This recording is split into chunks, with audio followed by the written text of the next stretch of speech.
National Security Council on that question. Well, you're the head of you're the head of the intelligence community, and you're supposed to know about classifications. So your testimony very clearly today is that nothing was in that set of texts that were classified. I'll follow up on Senator Wyden's question. If that's the case, please release that whole text stream so that the public can have a view of what actually transpired on this discussion. It's hard for me to believe that targets and timing and weapons would not have been classified. Well, let me move on. You approved this report, this annual report, prepared by the Office of the Director of National Intelligence. Is this submitted to the White House routinely in anticipation of its public release? I don't know what you mean by submitted routinely. Was this report submitted to the White House before its release today? It was submitted to them once it was completed. I think probably around the same time it was sent to all of you. I want to move on. One note that surprised me, I've been on this committee now this is my 13th year. Every single one of these reports that we have had has mentioned global climate change as a significant national security threat, except this one. Has something happened? Has global climate change been solved? Why is that not in this report? And who made the decision that it should not be in the report when it's been in every one of the 11 prior reports? I can't speak to the decisions made previously, but this annual threat assessment has been focused very directly on the threats that we deem most critical to the United States and our national security. Obviously, we're aware of occurrences within the environment and how they may impact operations, but we're focused on the direct threats to Americans' safety, well-being, and security. How about how they will impact mass migration, famine, dislocation, political violence, which is the finding, by the way, of the 2019 annual threat assessment under the first Trump administration? You don't consider that a significant national security threat?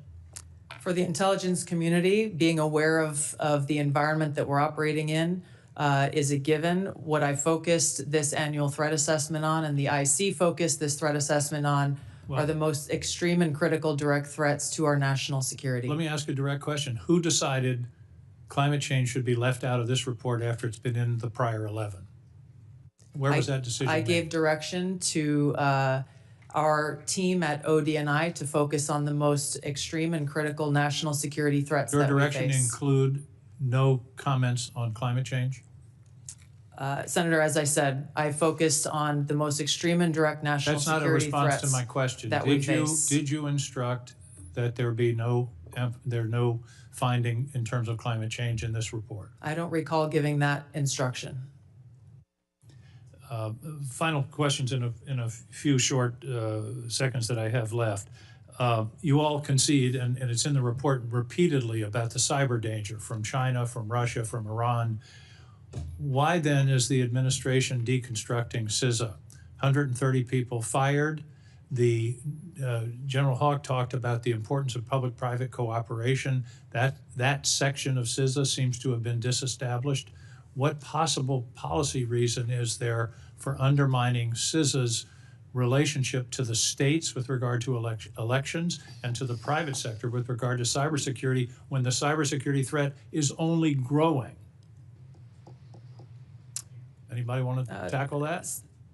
I won't speak for all of my colleagues here, but I don't believe any of us have any insight into those specific staffing decisions that have been made. Well, let me ask you this question. You've all found, the report has found explicitly growing cyber threats, including to elections from Russia, China, Iran. Do you believe that it's in the national interest to diminish our capacity to deal with those cyber issues? Yes or no?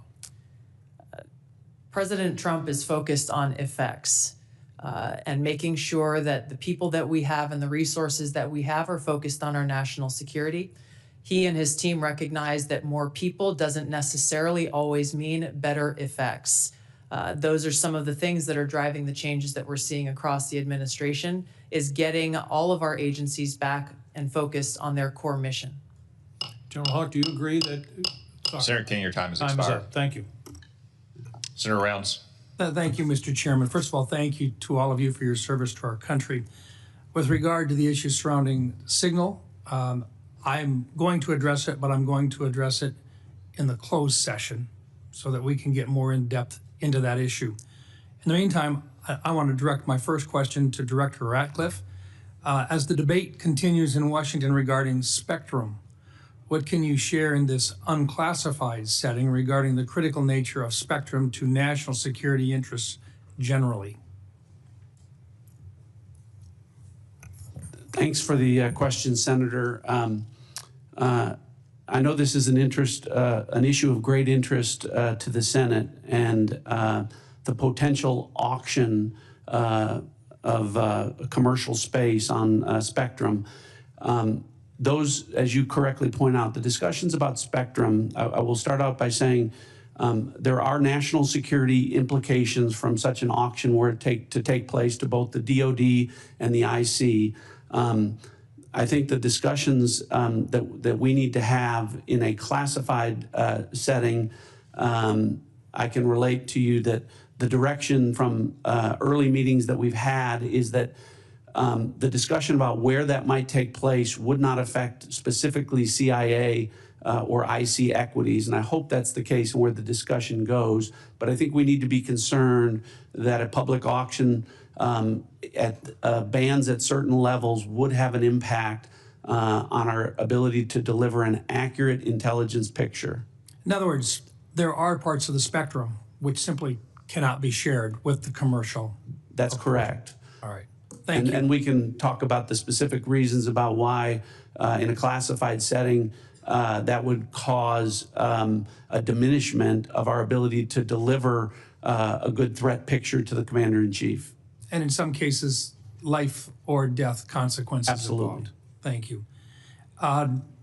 Director Patel, first of all, I just want to thank you for what you are doing. And I know that there's a number of items that in your previous life you did that simply can't be discussed, but nonetheless, we've appreciated what you have done for your country already.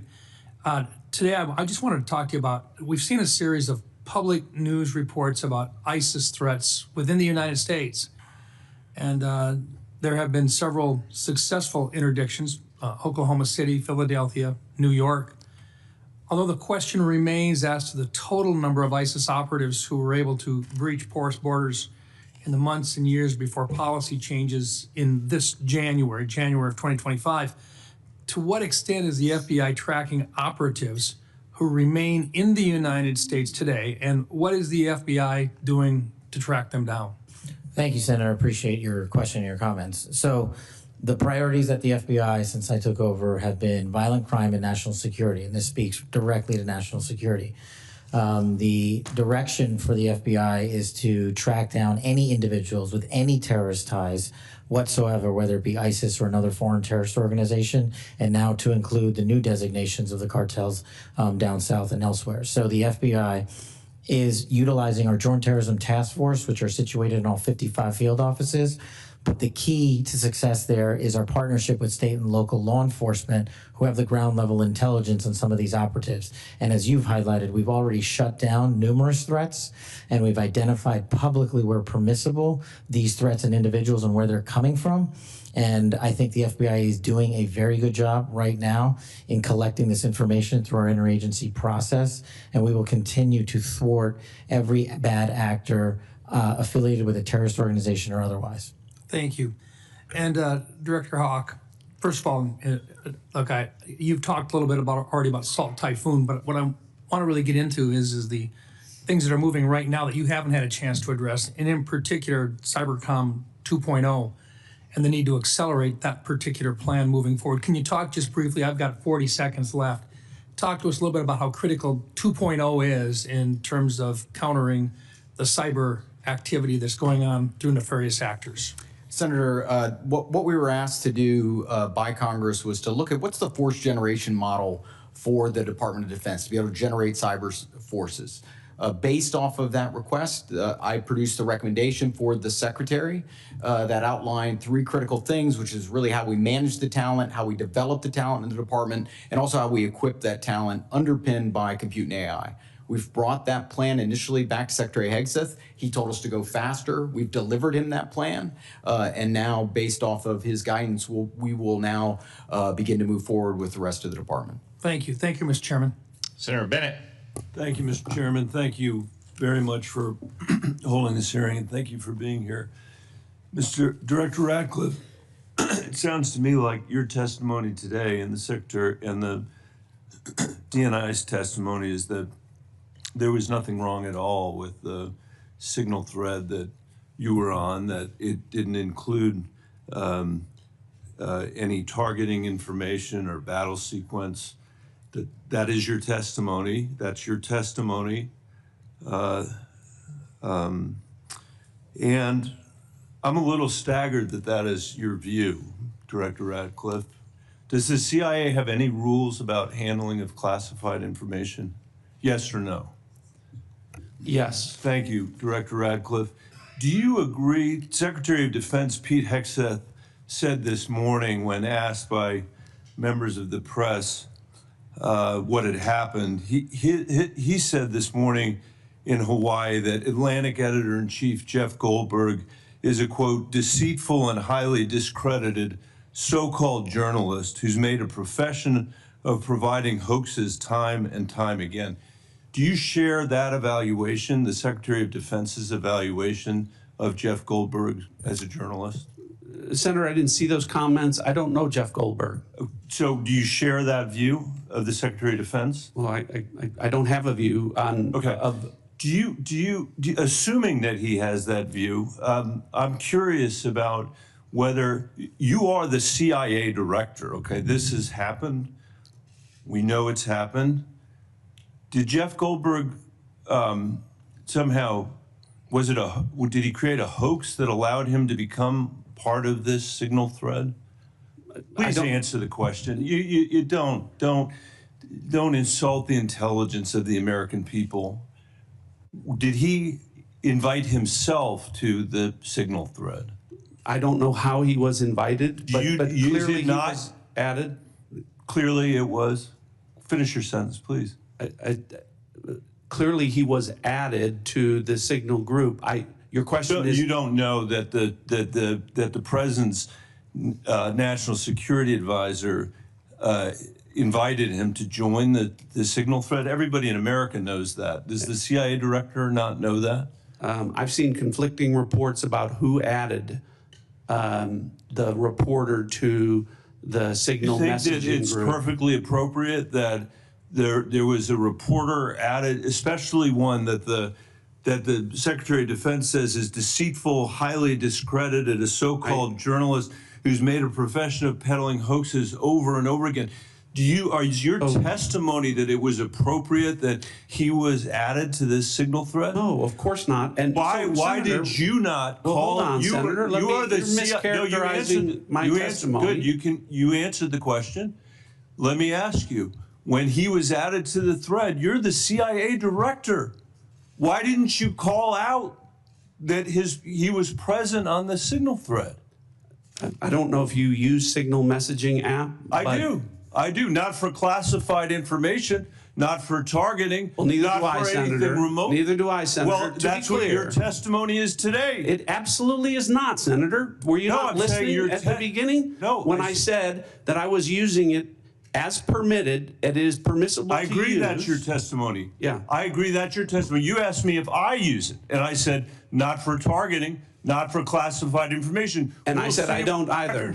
I also know Jeff Goldberg. I don't use it to communicate with him, but you thought it was appropriate. By the way, I think he's one of the more outstanding journalists in America, but I'm shocked to find him on a thread that he's reading in the parking lot of a grocery store in Washington, D.C., and your testimony as the director of the CIA is that it's totally appropriate. No. Is it appropriate? No, that the Director, that is not what I. Okay, when did I say ahead, it was? please. When did I use the word appropriate? Well, go ahead, please. Well, I didn't. That everybody in America. So clearly, there's nothing to Senator, see here is what your testimony is. No, I never said that. This is just a normal day at the CIA where we chat about this kind of stuff over signal. In fact, it's so normal that the last administration left it here for us.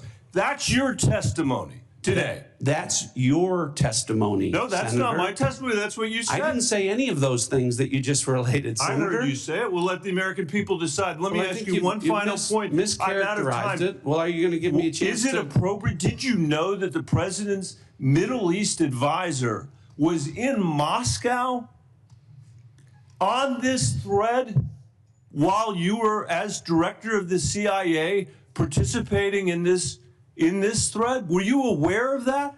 Are you aware of that today? I'm not aware of that This today. sloppiness, this incompetence, this disrespect for our intelligence agencies and the personnel who work for them is entirely unacceptable. It's an embarrassment. Senator, You need to do better. You need to do better. Thank you. I'm being gavelled by the chairman, and I apologize for going over my time. Senator Young. Thank you all for being here. I'll be asking some follow-up questions, clarifications about this Signal episode in a closed setting, and try and work with all of you to bring clarity to that situation. It appears to me there's some unanswered questions. It'll take some time, I think, to get there in a more dispassionate setting. Director Gabbard, I'm going to begin today asking you some questions about emerging technology. This has been a real point of emphasis, I know, of our broader national security community for a period of time. We know that PRC is making generational investments in certain emerging tech, AI, biotech, and other areas of technology to reduce their vulnerability against any supply chain disruptions and to lead the world in some areas. As the IC assesses, the PRC is seeking to, quote, become a global S&T superpower, surpass the United States, promote self-reliance, and achieve further economic, political, and military gain.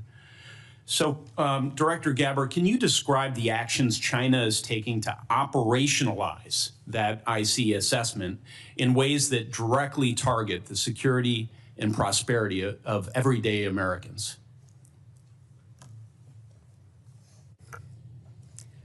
Senator, what we know is that they are trying to use these capabilities as a means to continue to exploit vulnerabilities within our own critical infrastructure and our cyber technology.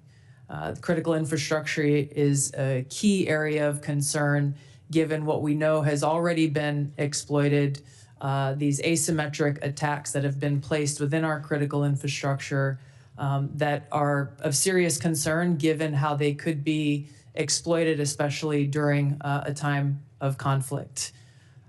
We know that they are experiencing a boom in their generative AI capability and are competing very heavily against our own AI capabilities. Obviously, AI can and will be used across a multitude of every sector of our society, both here as we are in our own country, and we expect China to be able to continue to do the same there. So two key areas of vulnerability to the United States, conceivably, susceptibility to cyber attacks, and as China's leveraging of AI towards misinformation, increasingly into the physical realm, they can pose threats to us as well. As follow-up, Director Ratcliffe, you know, we've had Huawei, we've had TikTok. What do you believe will be the next point of technological friction and competition between the U.S. and China? What should members of Congress be looking for? Senator, I think I can answer this question more fully in the classified setting. What I would say is it relates to the issue of emerging technologies and matters of quantum computing and quantum sensing, and our ability to stay ahead of China on the technological curve with respect to those issues. I'd be happy to get into that in further detail in a classified setting. Excellent. We'll dive into that. Director Haw, General, how do you see biotech playing into this broader competition? I think it's an area that, from our perspective, has increasingly been a priority as we want to understand the approach that China's taken, and also to ensure that as we think about the president's priorities in terms of both economic and technology security, we are certainly, as a community, following DNI's guidance, that we are increasingly putting our resources to be able to ensure that we understand where China is investing in those resources and how that will impact our economy and overall the overall health of our national security. Thank you, General. Director Gabbard, not a lot of time left on this end, but I do have a little crypto interest I wanted to communicate to you. Can you share with this committee how we're positioned to disrupt foreign cyber efforts to steal cryptocurrency, such as the North Koreans have successfully done? If others would like to pull this thread and weigh in on this question very briefly, that would be great. Senator, we're obviously aware of North Korea's revenue generating by stealing cryptocurrency has had a significant effect on North Korea's capabilities. I defer to our technical experts on the actions that are being taken. Senator, I think this would be a great topic when we go to closed session. It's going to be a busy closed session. Yes. Director Patel? I agree with the general. In closed session, I can provide some details. It's what you get when you visit with a bunch of spies. All right, Chairman. Senator Kelly. Thank you, Mr. Chairman. I'm going to come back to the topic of the day here, the signal chain as reported by The Atlantic. Ms. Gabbard and Mr. Ratcliffe, you each testified that there was no information operational in nature, no classified information. So I want to ask each of you just a series of, just respond yes or no. I'll start with Ms. Gabbard. In the signal chain that we have been talking about, was there any mention of a target in Yemen?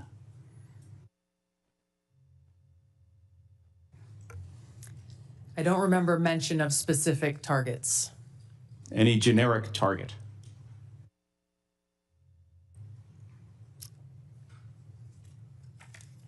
I believe there was discussion around targets in general.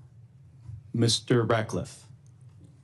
I think that's consistent with my recollection. Again, I don't have access to that. But Was there any mention, Ms. Gabbard, of a weapon or weapons system? I don't recall specific weapons systems being named. I'm not talking about specific, any weapon or weapons system.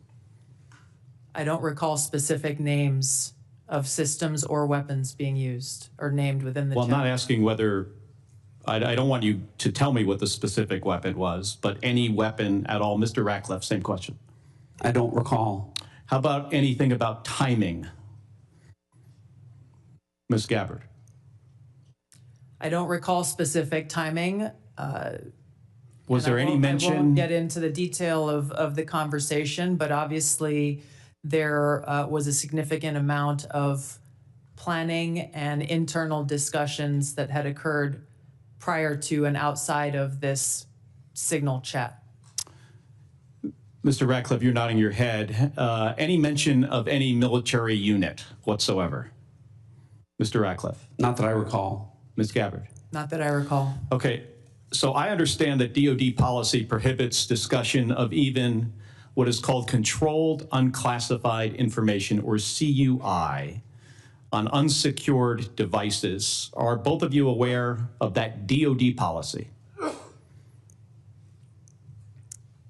I haven't read that policy.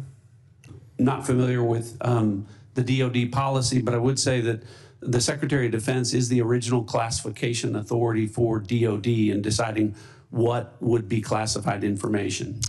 Ms. Gabbard, does the intelligence community have a policy that prohibits discussion of controlled unclassified information?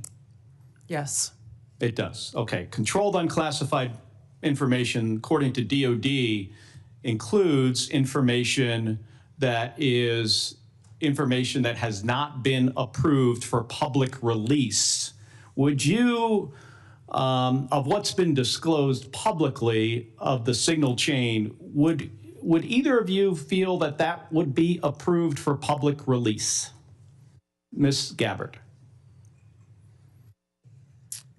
The discussion that took place in that Signal chat group was a conversation reflecting national security leaders and the vice president around the president's objectives. So yes or no, would you approve that for public release? I don't feel I can answer that question here. Because of the nature of this hearing? Because of the nature of a private discussion that took place between individual leaders in our government. It would make sense that you would not approve it for public release, wouldn't it? There are other factors that would go into that consideration. Mr. Ratcliffe, yes or no? I wouldn't approve the release of classified information. Again, as I've said, I'm not talking about classified information, Mr. Ratcliffe. I'm talking about information that has not been approved for public release. That is information that is considered controlled, unclassified information. The principles that would have been on that would have been individuals capable of approving that for public release. I got 20 seconds.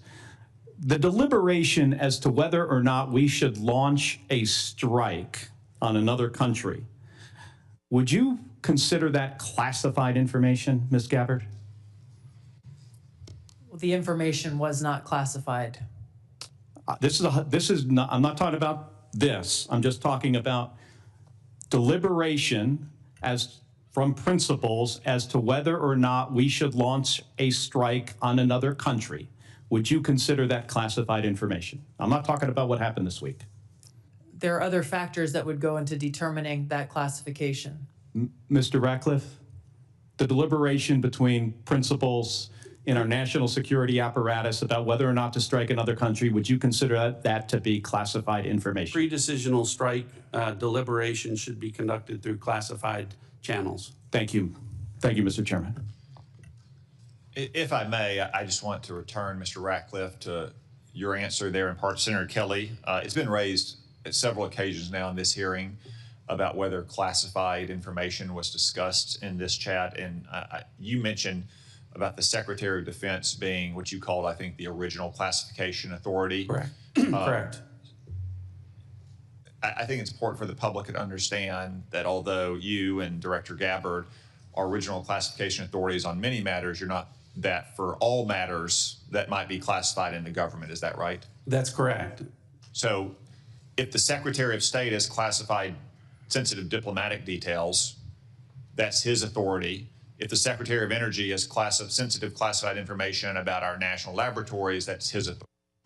And the two of you can't speak to other departments who have their own original classification authority, and which, of course, as Director Gabbard said, ultimately rested with one person, the President of the United States. Is that correct? That's correct. Okay. I just wanted to clarify that. It looks like the Vice Chairman wants to weigh in as well. Just very briefly. I mean, I think it strains the audience and the watching public's credibility if we're talking about timing, packages, that somehow this would be okay to put out. Or just, frankly, senior American officials trashing Europe. I've been around this for a while. This is not information you generally put out. And the notion there's not even acknowledgement of, hey, gosh, we screwed up, is stunning to me. And the idea somehow, well, none of this was classified, but we can't talk about it here. You can't have it both ways. I think the witness's point is that they can't speak for every official in the government who has original classification authority. Chairman, I don't, that's not what I'm not trying to litigate that. I'm trying to litigate on the face unless, as Senator Bennett said, this reporter is somehow making this all up. And I think the White House has acknowledged that the text chain that he submitted was authentic. It strains my mind to think Again, it strains my mind if the shoe had been on the other foot, what my colleagues would be saying about this. And again, we're going to get to the bottom of it. And I appreciate your comments, but you guys have both testified under law. There's nothing classified in that information. There's nothing, in a sense, I've not heard either one of you say, gosh, we screwed up. So we'll find out. This is too important to our national security. And again, I know we've got more members to cross. They testified, is my understanding, correct me if I'm wrong, that there's no intelligence community classified information. Is that correct? That's Director correct. Ratcliffe, is that correct? Director Gabbard? Yes, Chairman. Well, again, That's not correct. She said repeatedly there's nothing classified, period. right, period. You can't have it both. And again, we'll see. I cannot believe this is not going to come out. And if it's not classified, again, we'd ask you to give it to the public today. I'm sure one of your aides back there probably got it on paper. If you got it here, it's not classified, stand by your position. Or is this just one more example of a careless approach to how we keep our secrets in this administration? With apologies to Senator Moran. Thank you, Mr. Chairman, and thank you to our witnesses for being here. I want to explore a little bit about Ukraine, and I'll direct this to Director Ratcliffe or Director Cruz. The ATA assesses that, quote, the grinding war of attrition in Ukraine, quote, will lead to a gradual but steady erosion of Kyiv's positions on the battlefield. Are Ukrainian forces at any significant risk of collapse this year?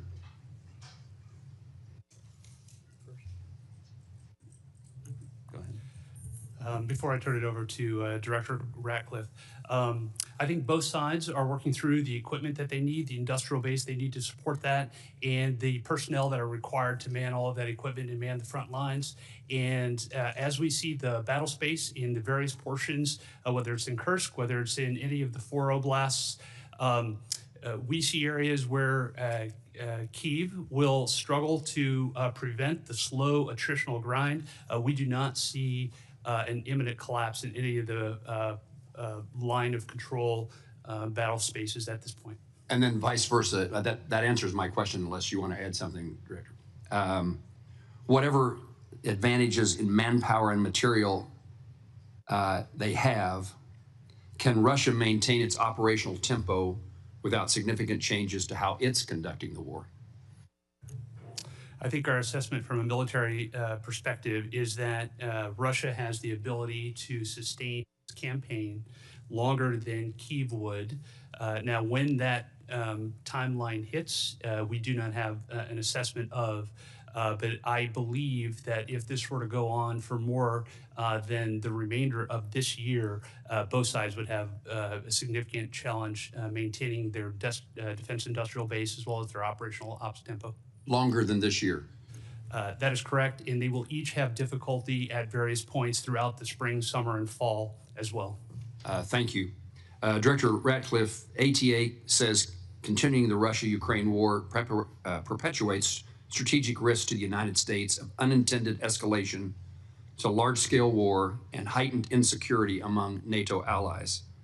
What are the strategic risks to the United States if Russia were to achieve its maximalist objectives via peace agreement? Achieve via peace agreement? Yes. Well, I think that clearly the negotiations that are going on reflect that President Trump is seeking a cessation of the war on terms that will end the war permanently. From an intelligence community standpoint, and specifically with regard to CIA assets, we've taken steps to support that, the president's goal of an enduring peace. To General Cruz's comments, I agree with his assessment and generally the public assessment that Russia has the battlefield advantage, is grinding forward slowly. I want to comment on that, however, to say that with regard to the Ukrainian resistance, the Ukrainian people and the Ukrainian military have been underestimated for a period of several years now. And ultimately, I'm convinced from my reflections in observing from an intelligence standpoint that they will fight with their bare hands if they have to, if they don't have terms that are acceptable to an enduring peace. Obviously, to the point of maximalist goals, President Trump has communicated that he is aware of the dangers of that, of Russia getting what they want. And I think that the peace talks that are taking place would reflect, if successful, and they are making progress, that both sides would not get everything that they want and no one's maximalist goals would be achieved. Thank you both. In the short time I have, I'm going to skip a question and ask that I intended to ask, but ask the director of the FBI. Director, I chair the subcommittee that appropriates money for the Department of Justice, including the FBI. It has been our practice that the FBI director, as well as the Attorney General, appear before our committee each year. And I want to make certain that you do not foresee any challenges that I will have in your presence when you come to speak when we invite you to come speak about your budget. I think when we visited in the office, you made yourself often available, pleased to talk to Congress. We're getting ready for the appropriations process to begin. The budget that the president intends to submit is seemingly months away, weeks away, long weeks away. And we may ask you to come testify about your priorities now or sooner than that. Is that a challenge for you that I'd be aware of? From the FBI, no, as long as the Department of Justice and the Attorney General are good with it. Thank you. Senator Reid. Thank you very much, Mr. Chairman. Director Ratcliffe, you have repeatedly made the point that there was no classified information contained in any of these discussions that were reported in the Atlantic Monthly. Is that correct? No, that's not correct. So, Senator, what I've related is that any information that was related from my perspective or that I observed from the intelligence perspective was not classified information. With respect to the assertions and the allegations that there was strike packages or targeting information or things that relate to DOD, as I've pointed out, the Secretary of Defense is the original classification authority for determining whether something's classified or not. And as I've understood from media reports, the Secretary of Defense has said the information was not classified. Are you aware that the Secretary of Defense declassified this information prior to the discussion? I'm not.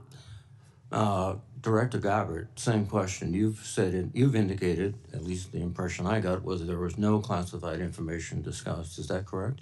Senator, my answer is the same as the director of the CIA's.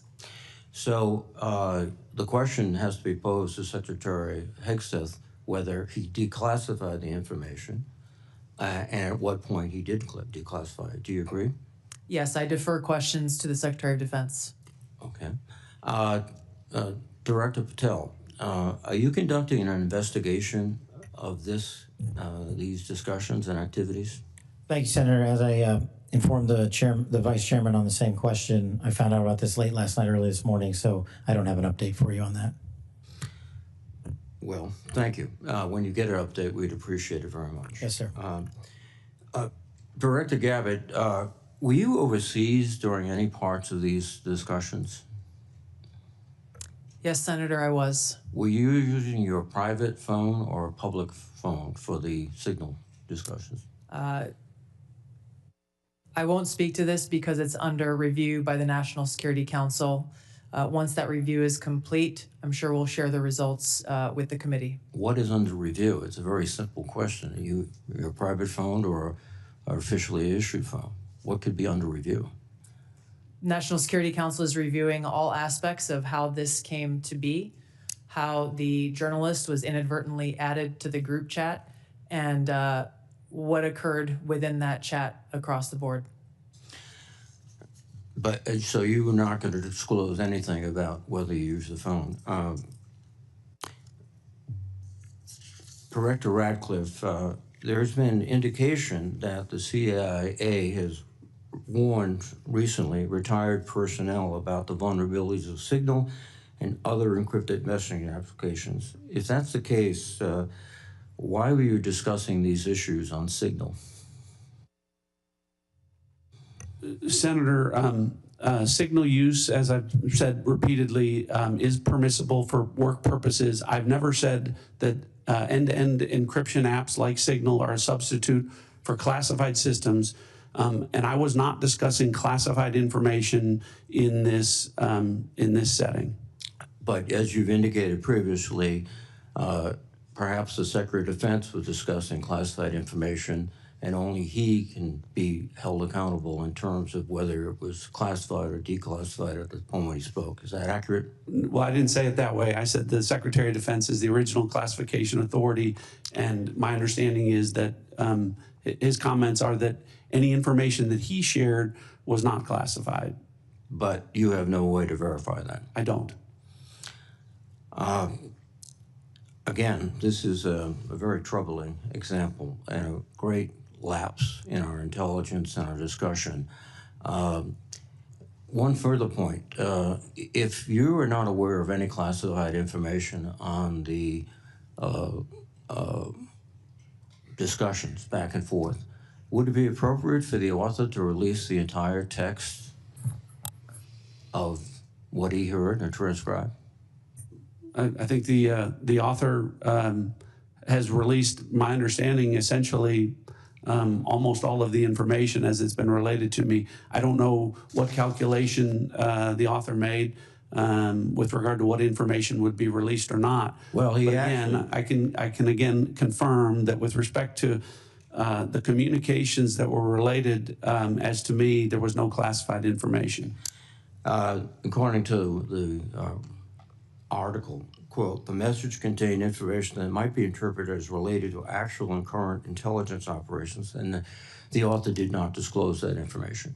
So the question would be, if he disclosed everything he heard, in your view. That wouldn't be classified information. I know the context of what that is, and I think the author said might be interpreted as related to intelligence information. It was not classified information. So it goes back to my point. If he released all this information he did not release, he could do so without any liability at the federal level.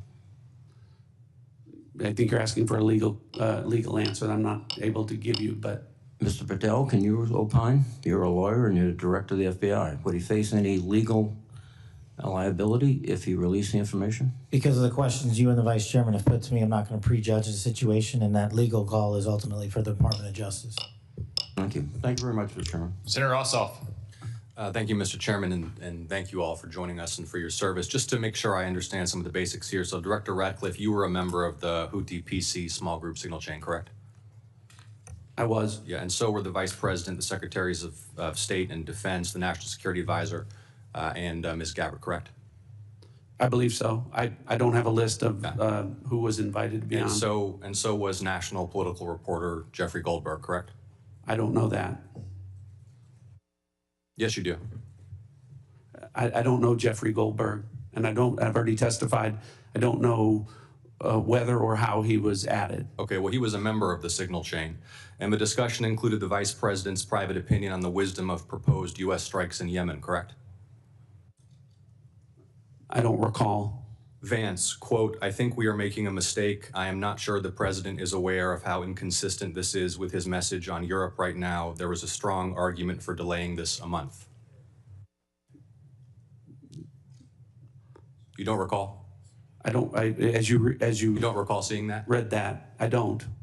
It included the private opinions of the Secretary of Defense on the timing of strikes in Yemen, correct? I don't recall. Director Ratcliffe, surely you prepared for this hearing today. You were part of a group of principals, senior echelons of the U.S. government, in now a widely publicized breach of sensitive information. You don't recall whether the Vice President opined on the wisdom of the strikes? That's your testimony today under oath? In that setting, I don't recall. Here's what Secretary Hegseth said, quote, waiting a few weeks or months does not fundamentally change the calculus. Two immediate risks on waiting. One, this leaks and we look indecisive. Two, Israel takes an action first or Gaza ceasefire falls apart and we don't get to start this on our own terms. Your testimony is you don't recall the Secretary of Defense sending that message or reading it? I recall there being an exchange. I don't recall the specifics as you're reading it. Well, let's put it this way, Director Ratcliffe, a discussion by senior U.S. officials on the timing and risks of a proposed military campaign and disagreements between the president and the vice president about U.S. plans and intentions would be of obvious interest to foreign intelligence services, would it not? Yes. And they were discussing the timing of sending U.S. air crews into enemy airspace where they faced an air defense threat, correct? I'm going to, Senator, defer to the other principles that you're referring Director to Ratcliffe. about what the meaning and the context of They're what they talking were about on. the timing of U.S. airstrikes, correct? Yes. Yes, and therefore the timing of sending U.S. air crews into hostile airspace, correct? Yes. And therefore the time period during which enemy air defenses could target U.S. air crews flying in enemy airspace, correct? I don't know that. You do know that. Let me ask this question, General Hawk. You lead America's signals intelligence collection. Would the private deliberation of foreign senior officials about the wisdom and timing of potential military action be a collection priority for you and the U.S. intelligence community? Senator, it's our job to do indications and warning for both the plans and intentions of adversary leaders and for military commanders. And would not information about the timing of airstrikes allow a military to pre-position or cue air defense systems to shoot down enemy aircraft? I think, Senator, from our perspective, any advance warning is something that we certainly are trying to protect. Yeah. Director Ratcliffe, this was a huge mistake, correct? No. A national political... Hold on. No, you Let me hold answer. on. No, Director The Ratcliffe, I asked you a yes or no question, and now you hold on. A national political reporter you can characterize it how you want. Was made privy the White to House sensitive information about imminent military operations against a foreign terrorist organization. Mistake of adding a reporter, and that wasn't a huge mistake. That wasn't a huge mistake. Well, I think they characterize this is it as an embarrassment. This is utterly unprofessional. There's been no apology. There has been no recognition of the gravity of this error. And by the way, we will get the full transcript of this chain, and your testimony will be measured carefully against its content. Thank you, Mr. Chairman. I thank the witnesses again for their appearance today. I sense the Vice Chairman has something to add. I do. So I will recognize him briefly. Well, again, I thank the witnesses. But what you're saying doesn't make sense on the face of it. Everybody knows, at least Director Ratcliffe, you had the courtesy of acknowledging you were on the chain. Director Gabbard wouldn't even touch that, even though we've got our initials. And if we want a comparison, think back to the beginning of the Ukraine war, when the United States, in concert with our then ally, the United Kingdom, declassified a lot of Putin's battle plans that allowed the Ukrainians to push back successfully on the Russian invasion. How was that? That was gone through a real process of declassification. As Senator Ossoff so clearly made the point, this information out, potentially where our adversary could reposition its defenses, in the unwillingness of the individuals on this panel who were on the chat to even apologize or acknowledging what a colossal screw-up this is, speaks volumes. Thank you to our witnesses for your appearance. A few administrative matters. As I mentioned earlier, Senator Collins is under the weather. She regrets that she could not be here for your testimony. Senator Risch likewise had to preside over a hearing of the Foreign Relations Committee to include the nomination of my former governor, Mike Huckabee, a great American and a great friend of Israel, to be the next ambassador to Israel. He also regrets that he could not be here. I anticipate he may have written questions as well. I would urge you all to respond to those promptly. Now, the audience will remain seated while our witnesses and their aides depart the hearing room. The Capitol Police will ensure this occurs. I want to commend the Capitol Police and our committee security staff for running an orderly hearing today. For the benefit of members, the vote on the floor has been called. We will adjourn this open hearing and we will reconvene in closed setting at 12:40 p.m. The hearing is adjourned.